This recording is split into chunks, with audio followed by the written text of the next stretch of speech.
സ്വന്തം ശരീരം സമർപ്പിച്ച് സിനിമയിൽ അവസരം നേടിയെടുക്കുന്ന പലരെയും തനിക്ക് അറിയാമെന്ന് നടി ശ്രുതി രജനീകാന്ത്. കാസ്റ്റിംഗ് കൗച്ചിനെ കുറിച്ച് സംസാരിക്കവെയാണ് ശ്രുതിയുടെ പരാമർശം. എന്തിനും തയ്യാറായി സിനിമയിലേക്ക് പലരും വരുന്നുണ്ട്. മോളെ ഒരു രാത്രി ഇവിടെ നിർത്തിയിട്ട് പോകാം, അവസരം കൊടുത്താൽ മതി എന്ന് പറയുന്ന അമ്മമാർ വരെയുണ്ട് എന്നാണ് ശ്രുതി വെളിപ്പെടുത്തിയിരിക്കുന്നത്.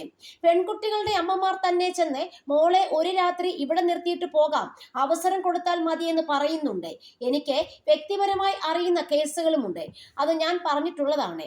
പക്ഷേ ഹേമ കമ്മിറ്റിക്ക് മൊഴി കൊടുത്തയാൾ ഞാനല്ല.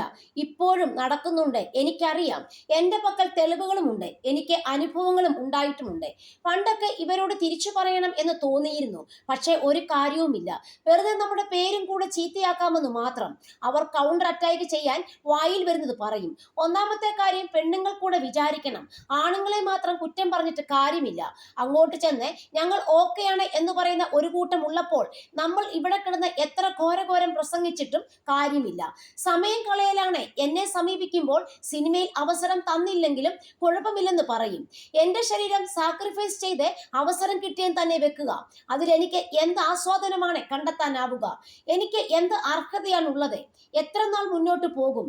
എനിക്ക് അറിയുന്നവരുണ്ട്, സാക്രിഫൈസ് ചെയ്ത ശേഷം പിന്നീട് അവർക്ക് അവസരം കിട്ടാതെയായി. വിളിച്ചാൽ ഫോൺ എടുക്കില്ല.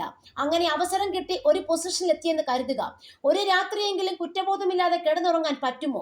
എൻ്റെ കഴിവ് കൊണ്ടാണ് ഞാൻ ഇവിടം വരെ എത്തിയതെന്ന് വിചാരിക്കാൻ പറ്റുമോ? ചിലരെ കട്ട് ചെയ്യാം എന്ന് പറഞ്ഞാലും അവരുടെ കഴിവ് കൊണ്ടും ഫാൻഡം കൊണ്ടും നിന്നു പോകുന്നവരുണ്ട്. എല്ലായിടത്തും എല്ലാ രീതിയിലും ഉള്ളവരുമുണ്ട് എന്നാണ് ശ്രുതി പറയുന്നത്.